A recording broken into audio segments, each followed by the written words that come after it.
Hello friends, welcome to यंदा investment academy. Good morning. आज की ताज़ा खबर में आपका स्वागत है।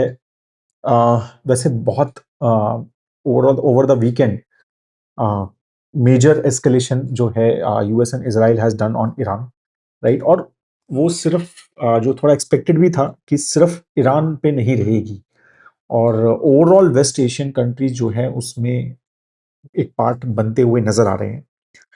Lot of subscribers and clients are I have in Dubai and around areas.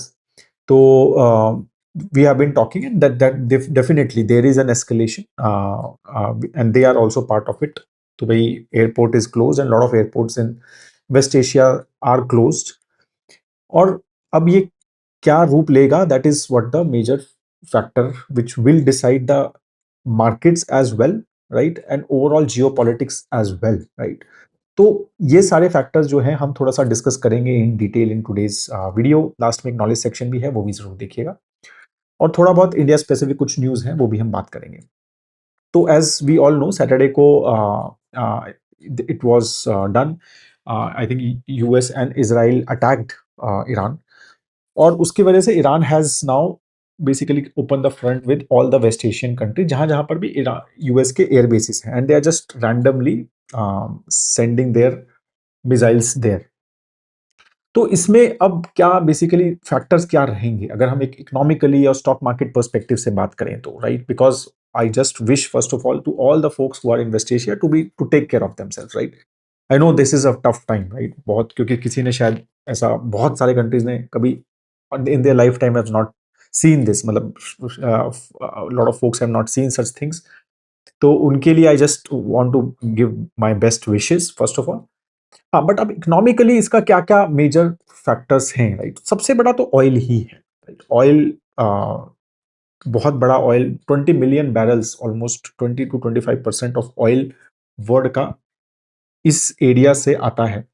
Basically जो सऊदी है, इराक है, ईरान है, एंड यूएई है, राइट। तो ये सब मेजर ऑयल प्रोड्यूसर्स हैं वर्ल्ड के, और ये सारा ऑयल जो है एक स्ट्रेट ऑफ हॉर्मुज है, जो कि ओमान और ईरान के बीच में एक ऑयल, मतलब बेसिकली सी स्ट्रिप है, जहां से ये सारा ऑयल फ्लो होता है। And Iran of course directly control नहीं करता है, but of course they are a big player in that, managing that strait of Hormuz.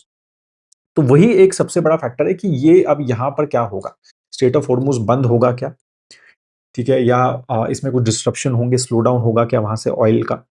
तो वो सब फैक्टर्स ही अभी सबसे बड़ी वरी है from the economy and market perspective. Geopolitics तो अलग चल ही रहा है, उसकी तो मतलब वो क्या होगा, कैसा ये शेप लेगा वॉर, तो that is a risk which we have no clue about, right, कि क्या होने वाला है यहाँ पे। मतलब it has been confirm that the supreme leader of Iran has died. तो थोड़ा एक्सपेक्टेड था कि शायद चीजें स्लो हो जाएं, बट अगेन अभी तक तो, जब तक मैं न्यूज बना रहा हूँ, तो कुछ चीजें वहां स्लो होती हुई नजर नहीं आ रही। Even I think Donald Trump has given an interview in a magazine as well, where he said कि he is okay to start the talks again. But I don't know, मतलब अभी वो उसका क्या स्टेटस है क्या नहीं है, we don't know currently. Maybe things are changing very fast. Maybe जब तक आप न्यूज सुनेंगे तो कुछ और हो सकता है आ चुका हो। तो तो अभी हम बात करते हैं from straight of Hormuz perspective. तो वहां से इतना ऑयल फ्लोट होता है, और अगर वहां पर कुछ मतलब वहां पर कुछ प्रॉब्लम्स आती हैं, अभी तक जो लेटेस्ट मैं देख रहा हूं, जो वेरियस वेबसाइट और जो भी अलग अलग वो आ रही है, तो है स्लो डाउन है वहां से ऑयल फ्लो का, मतलब जो शिप्स वहां से जा रही हैं वो स्लो है, बट वो बिल्कुल ब्लॉक नहीं। और दूसरा ये है कि फैक्टर, मतलब जो स्लो भी हुआ है, लोग कह रहे हैं कि वो इंश्योरेंस रीनेगोशिएशन हो रहा है, बिकॉज बहुत सारे इंश्योरेंस ये सब चीजें, ये सब सिचुएशन को कवर नहीं करते। तो शिप्स आर सेइंग कि भाई हम रीनेगोशिएट कर लेते हैं, ये भी कवर करो तभी हम जाएंगे। तो वो भी इसीलिए वहां पर ships are not going much, तो वो पहले रीनेगोशिएशन चल रहा है, इंश्योरेंस कंपनी का जो भी एक्स्ट्रा पैसा देंगे, and then things will start back. Even foreign minister of Iran has said कि दे हैव नो प्लान्स, मतलब अब अगेन आई डोंट नो, मतलब ये अल जजीरा को कमेंट्स उनके आए हैं जो मैं लेटेस्ट रात को देख रहा था, कि country has no intention of closing Strait of Hormuz at present and any plans to do anything that would disrupt navigation in it at this stage. That was his comment. So that is a positive thing कि मतलब they are also not thinking of closing it, but उन्होंने पहले धमकी दी है इस चीज की पहले भी कि हम ये कर देंगे। or which may be, as I said, economically impacting for all these West Asian countries as well as countries like India as well.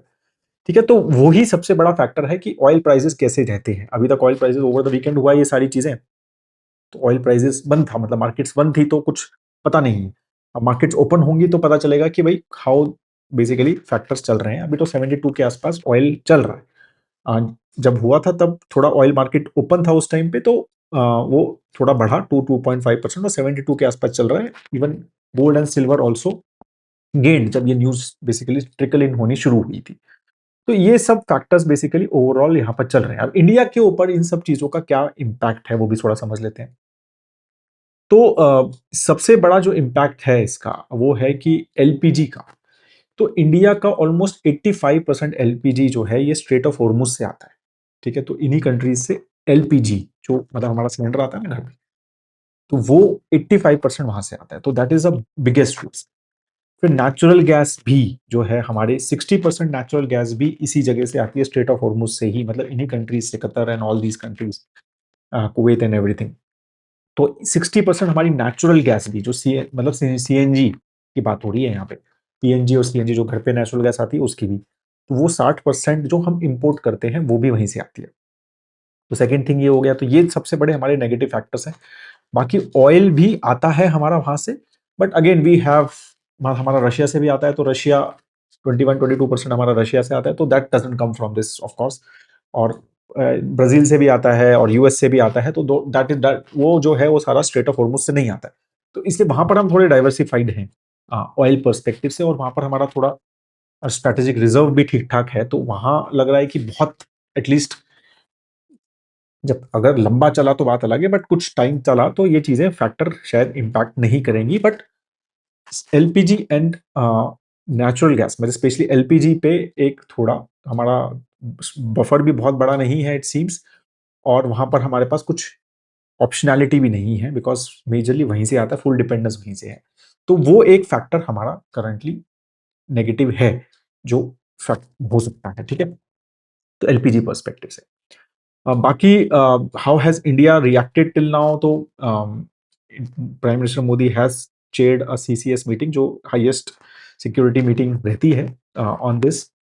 Yesterday there was no update till the time I am making the video from that side. And overall, अभी तक India has not taken a side clearly in that perspective. तो ये basically हो गया from the Iran and Israel as well as US perspective. अब और बाकी news की थोड़ी देख लेते हैं। तो prime minister of Canada is also in India and last 2 days he was in Mumbai. तो कनाडा और इंडिया के एफटीए के ऊपर काफी डिस्कशन चल रहे हैं। शायद वो अभी तो साइन नहीं होगा, but it is expected, right? Because he has again and again said कि we want to launch India Canada FTA talks, or and he wants to double the exports मतलब with India in by 2030, right? तो Canada के साथ India के relation improve हो रहे हैं। Energy security मतलब again diversification of energy from West Asia, अगर ये सब प्रॉब्लम्स आती हैं to Canada as well, because they are also big oil producer. तो वो भी एक फैक्टर जो है I think India is going to discuss. तो energy is very very important for India, right? और हम थोड़ा नॉलेज सेक्शन भी उसी चीज के ऊपर है कि why it is so important. तो उसी के ऊपर डिस्कशन होंगे कि तो यही इंडिया ट्राई कर रही है कि एक के ऊपर कभी डिपेंडेंट ना हो, और इसीलिए रशिया के ऊपर भी जब डिपेंडेंस बढ़ गई थी तो now India has tried to again diversify to Venezuela and now the other countries as well, right? And US as well. ठीक है, और मेरे पास कुछ डेटा भी है जो फरवरी का है। तो फरवरी में इंडिया ने almost 1.15 million barrel per day Russia oil लिया, राइट? एंड जो कि अगर हम देखें तो मतलब जनवरी जितना ही था, बट ये हाई 22 मिलियन पर बैरल पे भी गया हुआ है।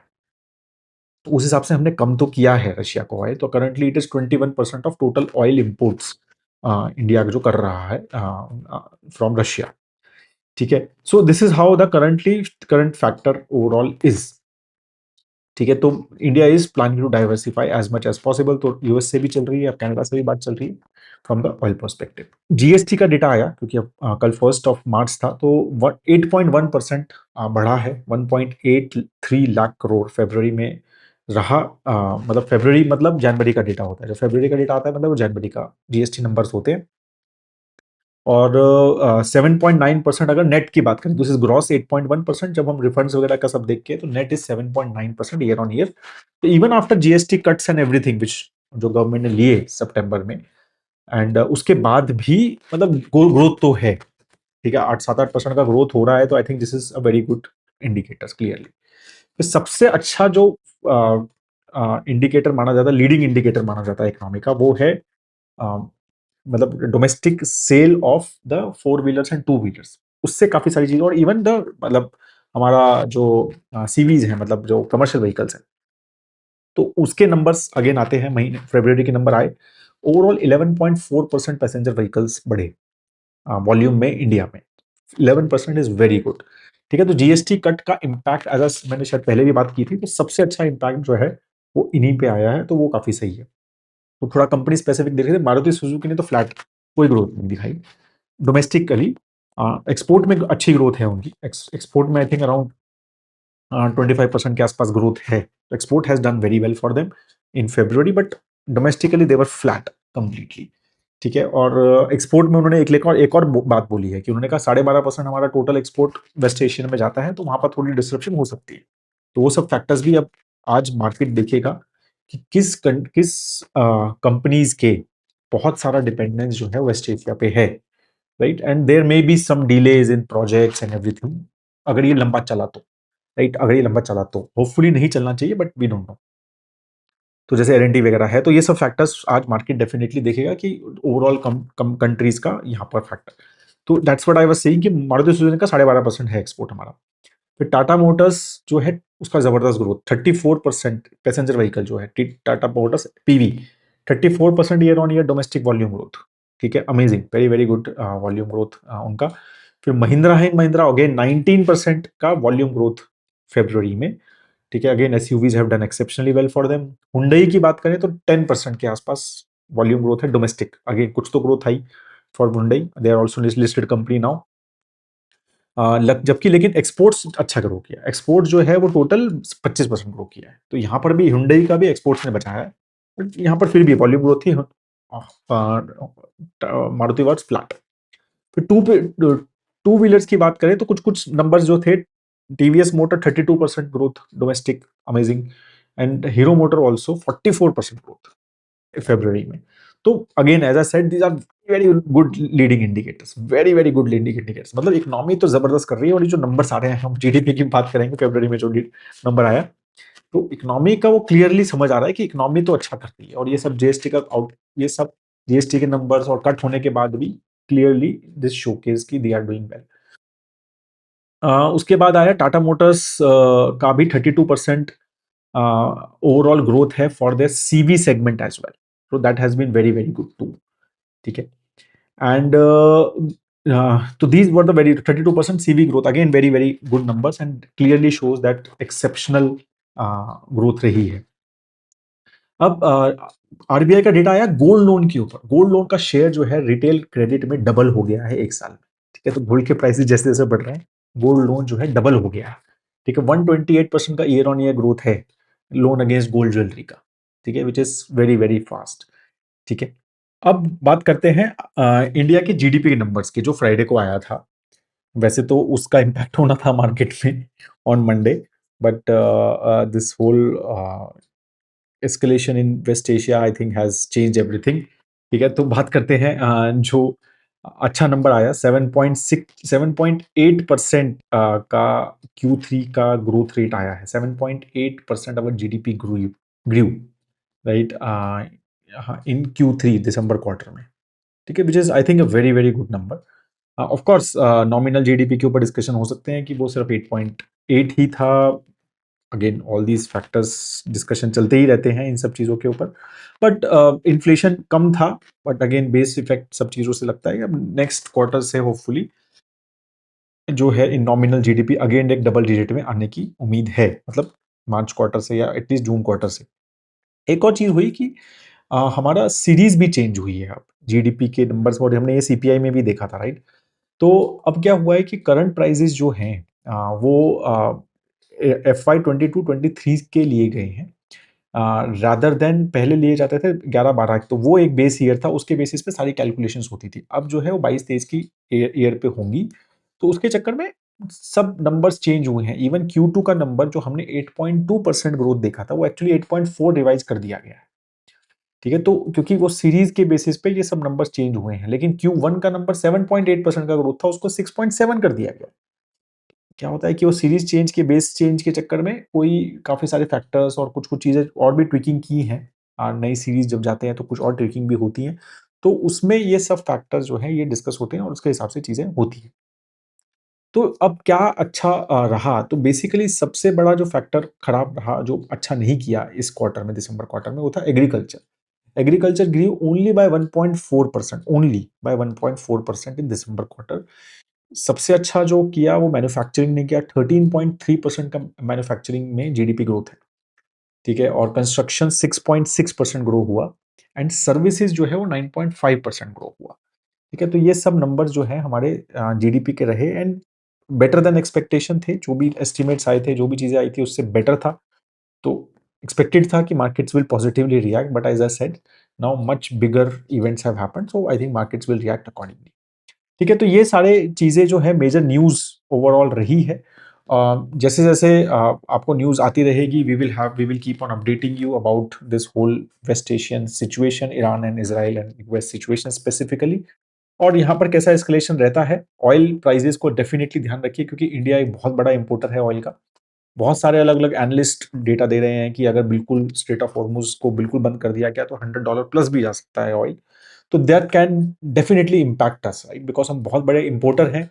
तो अगर ऑयल का प्राइसेस बढ़ते हैं तो हमारा करंट अकाउंट डेफिसिट कम हो जाता है, राइट। तो उसमें उसका डायरेक्टली फैक्टर होगा कि गवर्नमेंट का केपेक्स कम हो जाएगा, ओवरऑल इन्फ्लेशन पे भी इम्पैक्ट रहेगा, क्योंकि क्रूड ऑयल प्राइसेस जो हैं वो काफी कंपनीज के मार्जिन्स को कम कर देगी, और हो सकता है अगर ज्यादा बढ़ जाए तो गवर्नमेंट को वो पास ऑन भी करना पड़े to the consumer as well, और उसका इन्फ्लेशन पे इम्पैक्ट हो सकता है। तो ये सारे फैक्टर्स जो हैं, इसलिए क्रूड ऑयल प्राइसेस कम रहने इंडिया की ग्रोथ में और ये सारे फैक्टर्स में, और इंडिया के केपेक्स जो हम कर रहे हैं और जो पैसा डाल पा रहे हैं, वो बहुत बड़ा फैक्टर है।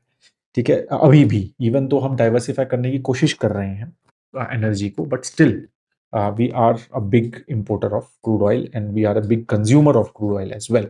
और ये सारी चीजें जो है बहुत बार, अगर ये बार बार डिस्कशन हो रहे हैं, कि आपको भी क्या लगता है, अगर आप भी अपने कमेंट्स इस पर जरूर लिखिएगा कि why did US did did what it did.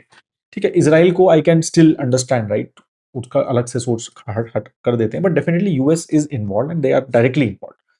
तो यूएस का क्या प्ले है इसमें, क्या वो एक्चुअल में आपको लगता है, फर्स्ट फैक्टर अगर आप बताएं तो, कि क्या एक्चुअल में उनके पास मतलब उन्होंने इसलिए किया है कि they were very close to making a nuclear weapon, Iran. तो आपको वो लगता है तो आप वो बताइए। सेकंड, आपको लगता है कि it is just to control oil, right, as well as, मतलब जो भी है वहां पर, मतलब जो अपने एसेट्स हैं उनके अराउंड ईरान, राइट। तो वो एक आपको लगता है कि is that a factor which is playing. And third, of course, the push from Israel, जो यूएस को मतलब is basically pushing them to do this, and जो भी वो फेस कर रहे हैं ईरान एंड प्रॉक्सी वार्स के थ्रू, तो वो फैक्टर्स भी आपको, या वो लगता है आपको, तो क्या इसमें है। मतलब definitely oil is a play है, राइट, वेनेजुला भी ऑयल प्ले माना जा रहा है, एंड अगेन ईरान भी एक ऑयल, बहुत ऑयल रिच कंट्री है, तो वो भी एक ऑयल प्ले माना जा रहा है। तो यूएस ऐसा लगता है is trying again to control some major suppliers of the oil in the world.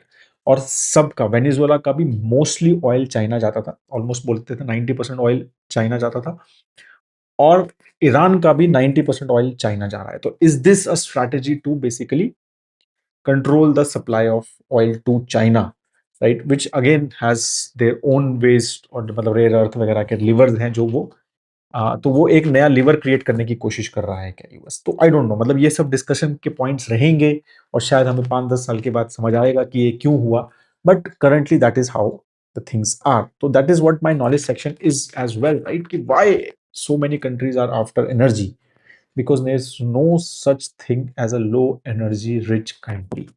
बहुत सही मेरे को मतलब डेटा लगा वर्ल्ड बैंक का, जिसमें इलेक्ट्रिसिटी कंजम्पशन पर कैपिटा लिखा हुआ है या एनर्जी कंजम्पशन पर कैपिटा लिखा हुआ है, और फिर आपकी जीडीपी पर कैपिटा है। जीडीपी पर कैपिटा जिसकी हाई होती है मतलब वो रिच है, राइट? तो अब आप देखेंगे इंडिया इज लाइक $2000 का है, मतलब तो 3000 के आसपास है वैसे अभी हम, बट हमारा जो इलेक्ट्रिसिटी कंजम्पशन है वो अराउंड 1 मेगावाट पर कैपिटा है। और अगर हम वही यूएस को देखें तो दे हैव $10,000 पर कैपिटा, और उनकी जीडीपी कितनी है per capita is more than $50,000 per capita, right? And again this is Norway and everything. तो basically that's what the chart says कि energy is very important, right, for you to grow. ऐसा कोई दुनिया में देश नहीं है जो अगर जहां पर उन्होंने मार्क किया है जिसके पास जो ज्यादा एनर्जी प्रोड्यूस नहीं कर, ये मतलब यूज नहीं करता, कंज्यूम नहीं करता, बट फिर भी बहुत रिच है, जिसकी जीडीपी पर कैपिटा बहुत हाई है, वैसा कोई देश नहीं है। And that's why everyone is around energy. और अब तो एआई को ड्राइव करने के लिए भी एनर्जी चाहिए, और मतलब mister Musk again again again मतलब बार बार वो ये बात बोल चुके हैं कि फ्यूचर में शायद एनर्जी ही एक करेंसी होगी, राइट? जो बिकॉज एनर्जी सबसे इतनी ज्यादा जरूरत होगी एआई ड्राइव करने में कि जिसके पास एनर्जी का कंट्रोल होगा वही राजा हो। That is how the world basically is aligning again around oil and energy, and India is trying to diversify as much as possible कि इसलिए सोलर पे इतना पुश है, न्यूक्लियर पे पुश है, और फिर अगेन जैसे कनाडा से ले लेते हैं भाई ऑयल, रशिया से ले लेते हैं या यूएस से ले लेते हैं, तो ऑल दीज थिंग्स, राइट? तो एनर्जी की रिसोर्सिंग और एनर्जी का डाइवर्सिफिकेशन जो है इंडिया की ग्रोथ के लिए बहुत इंपॉर्टेंट है, and that is how I think even I'm sure China is also thinking. Matlab, all the developing countries across the world are thinking about it. Yeah, even every country across the world is thinking about it. Okay. That is all, guys, on this. If you have any question, please do write in the comment section below. And please share, like जरूर कीजिएगा आपको video अच्छा लगे। Thank you so much. Have a great time ahead. जय हिंद। अपना सब ख्याल रखिए, specially folks in West Asia. Please please अपना बहुत ध्यान रखिए। Have a great time ahead.